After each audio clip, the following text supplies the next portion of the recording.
पहली बार 1949 में जब मूर्ति रखी गई उसके बाद ही ये दावे किए गए कि बाबरी मस्जिद जहां है वहीं पर वो गर्भगृह है। ये 1949 के पहले नहीं था, उसके पहले राम चबूतरा हुआ करता था बाबरी मस्जिद के सामने, वहां पर लोग एक रखते थे मान्यता कि यहाँ पर राम का स्थान है, लेकिन बाबरी मस्जिद पे नहीं था। ये बात पूरी तरह से सुप्रीम कोर्ट को कहना पड़ा और इसीलिए आप देखिए कि मंदिर का जो वो एक टाइटल सूट था उसके बाद उन्होंने एक मस्जिद के लिए भी दे दिया। ये सब बताता है कि उन्होंने पंचायती की और एक तरह से जो हिंदू बहुमत है इस देश का उसको संतुष्ट करने के लिए एक फैसला दे दिया। नहीं तो उन्होंने कहा कि मस्जिद में मूर्ति रखना अपराध था, मस्जिद तोड़ना अपराध था। उसके बाद उन्होंने ये फैसला दिया। खैर फैसला हुआ है तो सुप्रीम कोर्ट के फैसले को सबको मानना चाहिए। नरेश सक्सेना हिंदी के बड़े महत्वपूर्ण कवि हैं, उन्होंने कहा कि महमूद गजनवी कहीं गया नहीं, उसने सोमनाथ में अल्लाह का किया था काम तमाम और 6 दिसंबर 1992 को जय श्री राम था उसका नारा। मतलब ये 9 नवंबर 2019 सुप्रीम कोर्ट ने एक फैसला दिया और इस फैसले ने राह खोला राम मंदिर के निर्माण का। अब जब राम मंदिर का निर्माण कार्य चल रहा है, लगभग अंतिम चरण में है, तो व्हाट्सएप पर आपको बहुत सारे संदेश मिलते होंगे। उनमें से एक संदेश ये बहुत ज्यादा फैलता होगा कि देखो भाई, बाबर ने मंदिर तोड़ा, मंदिर तोड़कर मस्जिद बनाई, उस मस्जिद का विध्वंस भारतीय जनता पार्टी ने 1992 में किया और अब मोदी जी के नेतृत्व में भव्य राम मंदिर बन रहा है। हालांकि इसमें एक बात जाननी जरूरी है, सुप्रीम कोर्ट ने कहीं नहीं माना कि बाबरी मस्जिद का निर्माण राम मंदिर के विध्वंस के बाद हुआ था या राम मंदिर को तोड़ा गया था बाबरी मस्जिद को बनाने के लिए। यह बात जब सुप्रीम कोर्ट में कही गई तो एक राम भद्राचार्य जी हैं, आजकल बहुत चर्चे में हैं अपनी जातिवादी टिप्पणियों के लिए। उन राम भद्राचार्य ने 2003 में कोर्ट में एक हलफनामा दायर किया और उस हलफनामे में उन्होंने कहा कि गोस्वामी तुलसीदास ने दरअसल राम मंदिर के विध्वंस का जिक्र किया हुआ है। इसके लिए उन्होंने तुलसी दोहा शतक इसका जिक्र किया कि तुलसी दोहा शतक में गोस्वामी तुलसीदास ऐसी चर्चा करते हैं। पंकज श्रीवास्तव हमारे साथ हैं। सर, आपका स्वागत है और आपसे यही जानना चाहते हैं, बाबरी मस्जिद बना, ये बात तो कोर्ट कहती है कि भाई 12वीं शताब्दी का कोई स्ट्रक्चर था जो वहां है मस्जिद के नीचे। कहा जाता है कि भाई मंदिर को तोड़कर ही मस्जिद का निर्माण हुआ और बड़ी आसान है ये बात समझनी कि मुगल आक्रांता थे, धर्म उनका मुस्लिम था, इस्लाम था, हो सकता है मंदिर को तोड़कर और मस्जिद बनाया हुआ हो। लेकिन बड़े पेंच हैं, बड़े झोल हैं, तो असली झोल है क्या? तुलसीदास ने इसका विवरण किया तो है तुलसी दोहा शतक में। मैं अभी आपको इस पे स्पष्ट करूंगा, लेकिन पहले मैं आपको बहुत मतलब साफगोई से हमें ये बात कहनी चाहिए कि सुप्रीम कोर्ट ने जो अपना फैसला दिया है उसमें एक तो उसने ये कहा है कि 22 दिसंबर की दरमियानी रात 1949 में वहाँ मूर्तियाँ रखी गई। तो जो प्राकट्य वाला मामला है कि प्रकट हुए वो ठीक नहीं है और कहा है सुप्रीम कोर्ट ने कि वो एक अपराध था। जो 6 दिसंबर 1992 को मस्जिद तोड़ी गई उसे भी सुप्रीम कोर्ट ने अपराध माना है और ये भी कहा है कि ये बात प्रमाणित नहीं होती है कि बाबर ने वहाँ पर मंदिर तोड़ के मस्जिद बनवाई। हालांकि जो ASI की रिपोर्ट है जो उसकी वहाँ खुदाई हुई उसमें 12वीं सदी के एक स्ट्रक्चर की बात है, लेकिन बीच में 400 सदी क्या हुआ इसका कोई प्रमाण नहीं मिलता। एक चीज़ बहुत साफ है कि अयोध्या राम की नगरी है, राम का वहाँ जन्म हुआ। ये एक हजारों साल पुरानी मान्यता है। जब मतलब मेरा ख्याल है कि राम कथा जब से चल रही है तब से ये मान्यता है। तो अयोध्या में राम का जन्म हुआ इसमें तो कोई संदेह है नहीं। अब इस अयोध्या के बारे में जैसा हम लोगों ने पहले भी बात की थी कि जो स्कंद पुराण है उसके अयोध्या महात्म्य में भी इसकी चर्चा है, लेकिन उसके आधार पर, उन चिन्हों के आधार पर राम जन्मभूमि जहां बनती थी वो जगह बाबरी मस्जिद नहीं थी, इसीलिए इसको नहीं माना गया, इसको प्रचारित नहीं किया गया, इसकी बात नहीं मानी गई। लेकिन हमें यह भी जानना चाहिए कि 1857 की प्रथम क्रांति के पहले तक ये विवाद नहीं था। वहां पर बाबरी मस्जिद मौजूद थी, कोई विवाद नहीं था।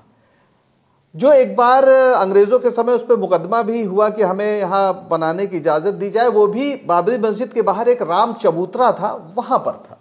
पहली बार 1949 में जब मूर्ति रखी गई उसके बाद ही ये दावे किए गए कि बाबरी मस्जिद जहाँ है वहीं पर वो गर्भगृह है। ये 1949 के पहले नहीं था, उसके पहले राम चबूतरा हुआ करता था बाबरी मस्जिद के सामने, वहाँ पर लोग एक रखते थे मान्यता कि यहाँ पर राम का स्थान है, लेकिन बाबरी मस्जिद पे नहीं था।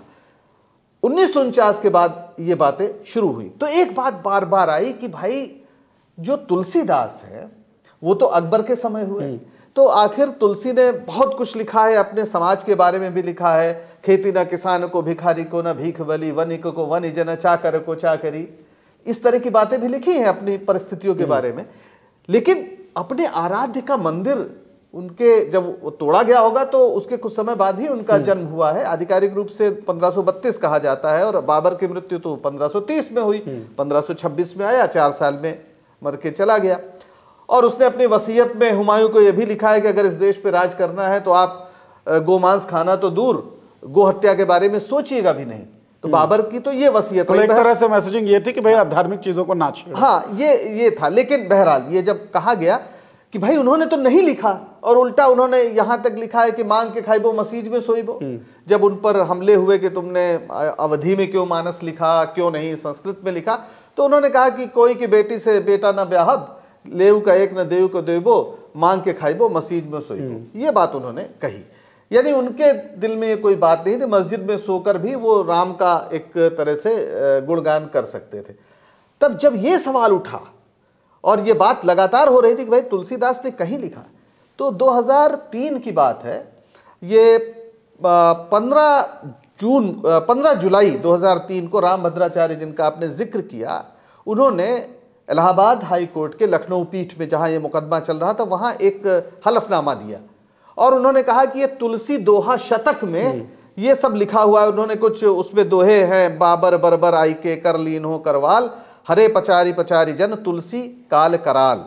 और ये भी है कि राम जन्म मंदिर जहां लसत अवध के बीच, तुलसी रची मसीतः मीर बाकी खल नीच। ये सारी बातें उसमें थी और ये चीज व्हाट्सएप पे खूब प्रचारित की गई। लेकिन हकीकत ये है कि उसी समय अगले ही महीने 2 अगस्त 2003 को जो हिंदी के बहुत बड़े आचार्य विद्वान रहे, अब नहीं है इस दुनिया में, नामवर सिंह, उन्होंने एक लेख लिखा, तुलसीदास हाजिर हों। ये सहारा समय में प्रकाशित हुआ और वो लेख जमाने से 2-2 हाथ, उनके लेखों का एक संग्रह है, उसमें उपलब्ध है। मेरे पास वो लेख अभी इसी समय मौजूद है और उसमें तुलसीदास ने जो पाठ विज्ञान है, यानी जिसके तहत आप तय करते हैं कि कोई टेक्स्ट कब लिखा गया, उस पर पूरी चर्चा की है और बताया है कि यह पूरी तरीके से फर्जी रचना है तुलसीदास के नाम पर। तुलसीदास के कुल 12 ऐसे ग्रंथ मिलते हैं जिन्हें प्रामाणिक माना जाता है। उसमें 3 जो है वो उतने प्रामाणिक नहीं है, लेकिन अर्ध प्रामाणिक है। 9 ही हैं जो प्रामाणिक हैं। उन 9 की सूची इन्होंने दी थी, जिसमें रामचरितमानस है, जानकी मंगल है, पार्वती मंगल है, गीतावली है, कृष्ण गीतावली है, विनय पत्रिका है, दोहावली है, बरवय रामायण है और कवितावली हनुमान बाहुक सहित। ये 9 जो है वो पूरी तरह से प्रामाणिक हैं। इसके अलावा 3 जो हैं जिन्हें बहुमान्य रूप से प्रामाणिक माना जाता है, सर्वमान्य नहीं है। उसमें वैराग्य संदीपनी है, रामाज्ञा प्रश्न है और रामलला नहछु है। इन किसी भी जो 12 हैं इनमें तुलसी दोहा शतक नहीं है। यही नहीं, जो 52 तुलसी के नाम पे प्रचारित हैं, 52 ऐसे ग्रंथ या रचनाएं हैं जो प्रचारित हैं, उनमें भी तुलसी दोहा शतक नाम का कोई ग्रंथ है ही नहीं। मतलब ये हुआ कि गोस्वामी तुलसीदास शायद 2003 में पैदा हुए हों दोबारा। और नामवर सिंह ने उठाया भी सवाल कि भाई आपको अगर पता था तो अब तक आप क्या कर रहे थे? 2003 में ही आपको ये हलफनामा देने की क्या जरूरत पड़ी? यानी तुलसीदास ने नहीं लिखा तो एक ऐसा प्रश्न था जिसका जवाब किसी के पास नहीं था, क्योंकि उन्होंने बहुत कुछ लिखा है, तो इसको कैसे वो भूल जाते? तब उनके नाम पर एक कूट रचना हुई और ऐसी रचनाएं हुई हैं। हम जानते हैं कि जब भी होली आती है, कबीरा सारा रारा, तो कबीरदास की रचनाएं थोड़ी हैं। और आजकल तो गालिब के नाम पर हर कोई कुछ भी बोल देता है, गालिब, गुलजार, ये तो सब।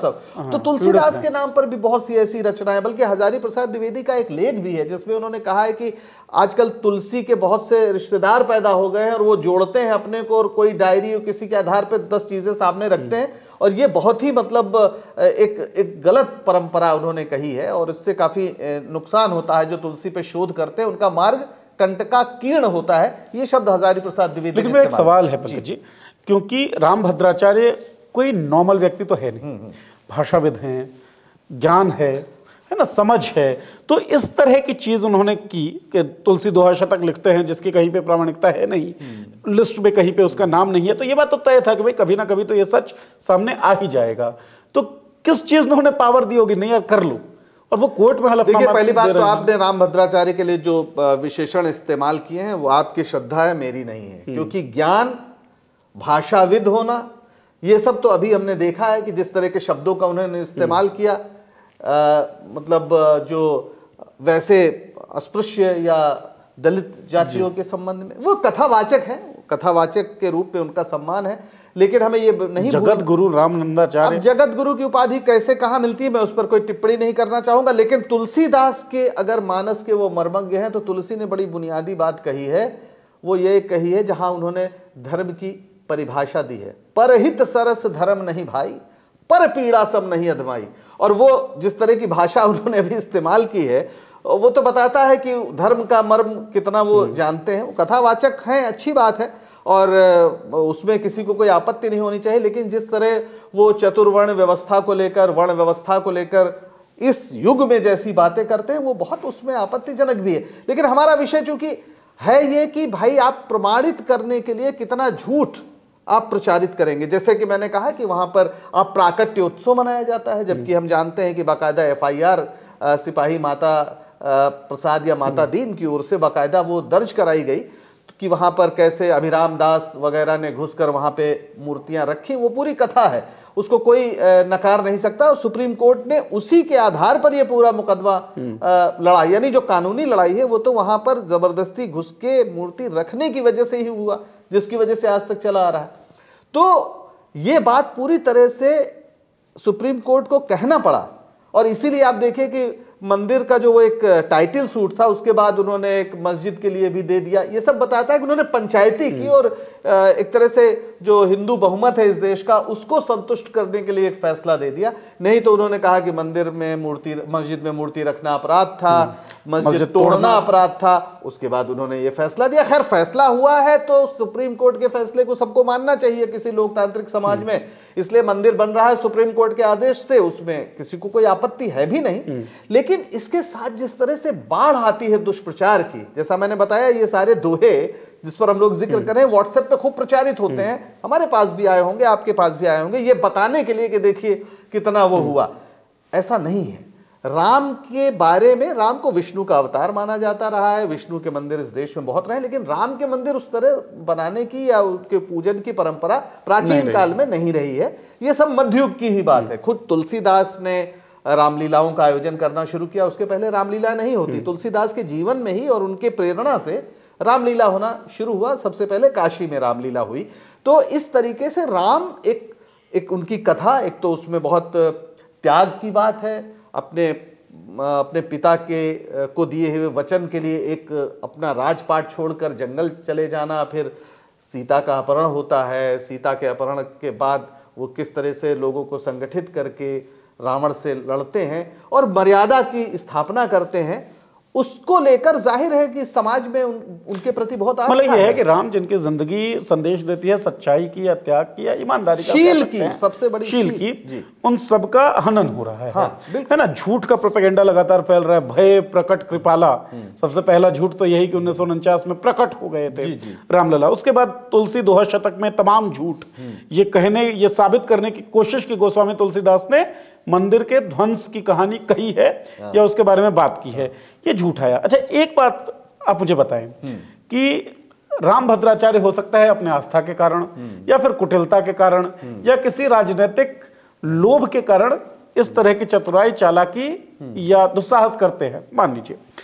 क्या यह संभव नहीं है कि तुलसीदास जब थे तो एक सम्राट थे बाबर, अकबर के काल में तुलसीदास रहे, अगर वो मंदिर ध्वंस की बात करते तो शायद सम्राट उनके खिलाफ कोई एक्शन लेता, इसलिए शायद वो सम्राट के साथ रह सके, उन चीजों को ना झेलें, उन हमलों को ना झेलें, इस कारण से गोल कर गए हों। नहीं, तुलसीदास का आप अगर चरित्र देखें, उन्होंने तो कहा ये तुलसी क्या होंगे अब नर के मनसबदार। उनको तो मनसबदारी एक तरह से कहा जाए, अकबर ने उनको प्रस्ताव दिया था। रहीम दास जो है, जो अब्दुल रहीम खाने खाना है, जिनको हम रहीमदास के नाम से जानते हैं, उनके साथ इनका बहुत अच्छा संबंध था और कहते हैं कि मानस की जो पहली प्रति है वो रहीमदास को ही उन्होंने भेंट की थी कि आप इसको देखिए। और अकबर के बारे में जैसा मैंने बताया कि अकबर चाहते थे कि उनके मनसबदार होंगे, तो उन्होंने कहा कि हम तो राम के वो हैं, तुलसी किसी नर के मनसबदार कैसे होंगे। उनका जो दौर है उस दौर में कट्टरता जैसी कोई चीज़ नहीं। क्या आपको ये जानकर आश्चर्य नहीं होगा कि अकबर वो सम्राट था जिसने सीता और राम के चित्र वाले सिक्के जारी किए थे। राम सीय सिक्के उनको कहते हैं। अकबर ने बाकायदा ऐसे सिक्के जारी किए जिनकी एक तरफ राम और सीता का चित्र मिलता है, लक्ष्मण भी है उसमें। तो वो तो बहुत उदारवादी समय है और वो ऐसा समय है जिसमें अकबर पर काफिर होने का फतवा कुछ कट्टरपंथी मुल्लाओं ने दिया, क्योंकि वो दीन इलाही की बात करता था। अकबर तो वो सम्राट है जिसने इस देश में पहली बार एक तरह से कहा जाए सभी धर्मों को मिलाकर एक नया धर्म चलाने की कोशिश की, जिसका नाम था दीन इलाही, यानी ईश्वर का धर्म। वो हिंदू संतों से भी बात करता था, वो जैन से, बौद्ध से, जितने भी उस समय के मत हो सकते थे उन सब को मिला के, अगर आप कभी फतेहपुर सीकरी गए हो तो वो बाकायदा इबादत खाना अभी बना हुआ है, वहाँ मौजूद है, जहाँ पर वो इस तरह की धर्म चर्चा करता था। अकबर खुद बहुत पढ़ा लिखा नहीं था, लेकिन वो धर्म चर्चा, दार्शनिक चर्चा, इन सब में उसकी बहुत रुचि हुआ करती थी। और आप जानते हैं कि खुद उनके अपने महल के अंदर अकबर के बाकायदा मंदिर था। ये सब तो हम लोग इतिहास की सामान्य बातें हम लोग जानते हैं, राजपूतों के साथ उसकी जो नीति थी। तो अकबर का जो काल है, अकबर के काल में इस तरह की कोई कट्टरता नहीं थी। हाँ, जाहिर है अगर कोई विद्रोही होगा और वो अगर हमला करेगा या अलग राज्य बनाना चाहेगा तो हर सम्राट जैसा मध्ययुग में करता रहा वो भी करता रहा होगा। लेकिन इस तरह का कि उसी समय आप देखिए तो ब्रज में भी ये वही पूरा मध्ययुग है जिसमें ब्रज में कितना कृष्ण भक्ति का काव्य लिखा जा रहा है। रसखान भी हैं, रहीमदास भी हैं। रहीम तो क्या क्या लिखते हैं हम सब जानते हैं, रहीमदास के दोहे हम सब जानते हैं। तुलसी भी उसी समय है। तो ये कि कोई नाराज हो जाएगा और इस बात को नहीं लिखे, क्योंकि उन्होंने तो लिखा जिसका मैंने पहले जिक्र किया, अगर लोगों की आर्थिक दिक्कतें हैं तो वो इस बात को तो खुलकर लिख रहे हैं कि खेती ना किसान को, भिखारी को न भीख बली, वनिक को वनिज न चाकर को चाकरी। जीविका विहीन लोग, सोचिए, जीविका विहीन लोग सीध मान पूछे बस, कहे एक एकन से कहाँ जाई। मतलब ये कहें कि रोजगार के बारे में उस वक्त लिख रहे थे तुलसीदास, आजकल हम लोग नहीं लिख पा रहे हैं, ये अलग मसला है। हाँ जी जी। तो आप उन स्थितियों को मान लेते हैं कि तुलसीदास ऑब्वियसली डरे तो नहीं होंगे जिस तरह की रचनाएं उन्होंने की है। राम मंदिर तो बन ही रहा है अब, जी जी, है ना। राम मंदिर का पूरा आंदोलन विश्व हिंदू परिषद ने और उसके बाद भारतीय जनता पार्टी ने जिस तरीके से टेकअप किया वो हुआ। तो अब इन झूठों की या इन प्रोपेगेंडास की क्या जरूरत है, क्यों फैला रहे हैं? ये हीन भावना है। वो जानते हैं कि कहीं तर्क कमजोर था और जिस तरह से फैसला हुआ उस पर कहीं अंदर से ये बात कचोटती है। और कुल मिला के इसका मकसद एक राजनीतिक मकसद है। तो इस प्रकार से प्रचार करके बहुत से जो भोले भाले आस्थावान लोग हैं उनके अंदर एक क्रोध को उत्पन्न करना और उस क्रोध को अपनी शक्ति में तब्दील करके, राजनीतिक शक्ति में तब्दील करके वोट बटोरना, यही पूरी राजनीति है। राम का ऐसा इस्तेमाल तो आज तक हुआ नहीं। राम का इस्तेमाल होता था तरने के लिए कि हम जो है भवसागर पार करें, हम मतलब राम नाम सत्य है लोग कहते हैं। जब उनकी अंतिम यात्रा होती है तो लोग कहते हैं ताकि अब जो है जीवन चरण मरण के चक्र से मुक्त हो जाए, यही मोक्ष की धारणा है। क्या आपको नहीं लगता सर कि चलिए राम मंदिर का निर्माण हो गया, अब आपने आस्थाओं को एक शक्ल तो दे दी, लेकिन बाबर जो कि एक मुगल आक्रांता था, जो मुस्लिम था, उसने एक मंदिर को तोड़ा। अगर इस बात को आप साबित कर देते हैं तो आप बहुसंख्यक आबादी के मन में नफरत के भाव को और बलवान कर सकेंगे। शायद यही प्रोजेक्ट हो। बिल्कुल यही प्रोजेक्ट है। लेकिन मैं एक बात और कहना चाहता हूं और हमारे दर्शकों को ये बात समझनी चाहिए कि मध्ययुग में कोई लोकतंत्र नहीं था, कोई सेकुलरिज्म नहीं था और दुनिया भर में दूसरे की आस्था केंद्रों को तोड़ने का एक रिवाज था। जब भी कोई जीतता था, आप अगर राज तरंगणी पढ़ें हर्ष की, जिन्होंने मतलब उसके बारे में पूरा लिखा है, कश्मीर के राजा हर्ष के बारे में, तो वहां पर तो बाकायदा मंदिर तोड़ने के लिए एक विभाग बना दिया था उसने। अच्छा। हम दक्षिण भारत में देखते हैं शैव और वैष्णव शासकों के बीच जो संघर्ष होता है तो एक दूसरे के मंदिर और देव प्रतिमाओं को मतलब भ्रष्ट करने का पूरा एक अभियान हमें दिखता है।